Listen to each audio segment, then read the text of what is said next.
Good day everyone, my name is Aguilar John Palsi Aguilar Prince Jom, Maynard Cabiling. and we are HIS Group. So good day everyone. So this is our case study hotel information system. So sa 1.1 dito po makikita nyo sa essay na to, pinakita namin kung paano namin ginamit ang Java application at paano siya nakatulong sa amin. Sa 1.2 naman about the system, the proposed hotel information system are comprehensive software application designed to enhance operational efficiency and guest experience by extremely various aspects of hotel management, including user, guest information, room type information, reservation and payment information, food menu and discount information, service and employee information, ultimately leading to improved revenue generation and customer satisfaction. So, sa chapter 2, system design. Okay? Makikita nyo dito sa chapter 2 kung paano namin din-assign ang aming case study, hotel system. So, ito po siya. Some screenshot of our Okay, so chapter 3 is coding. 3.1 Features of Java program. Java programming is extensive system of benefits and feature of in the software development industry. So dito ginamit namin yung Java programming para matulungan kami sa aming case study. So makikita naman to ni ma'am, no, pag pinasa na namin ang aming paperwork. So 3.2 features of Java Swing component. Sa 3.2 naman pinakita namin kung paano nakatulong ang Java Swing sa programming namin.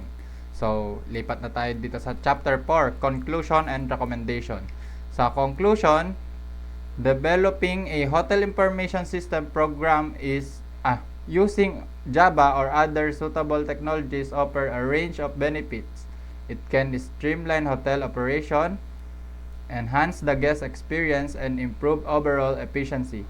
Features like reservation management, guest management, front desk operation, housekeeping management, billing, and reporting can be seamlessly integrated into a management system.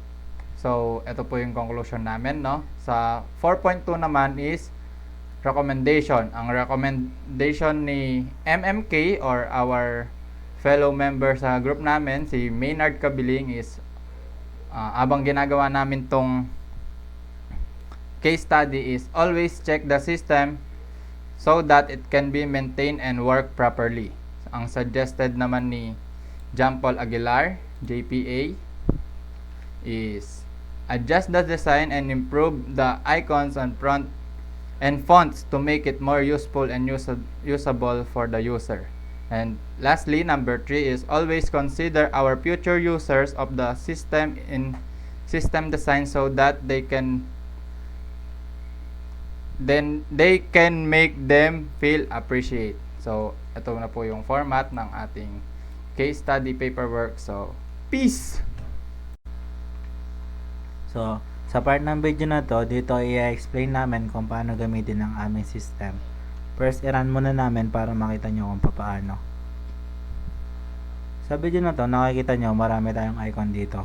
Nandito yung mga user, guest, employee, room type, reservation, payment, full menu, discount, and services. Dito, kung gusto nyo na mag-input, dito nyo makikita yan sa options.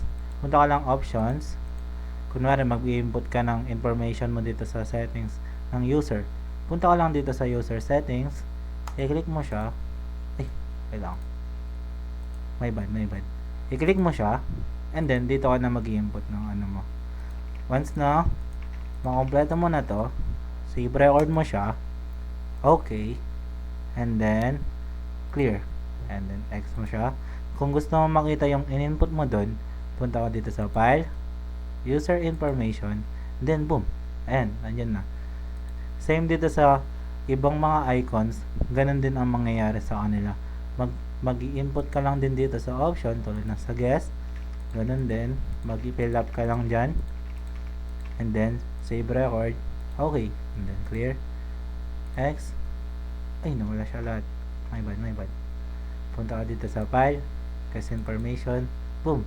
Makikita mo siya dyan. Yun lang. Ganun lang gamitin ang aming system.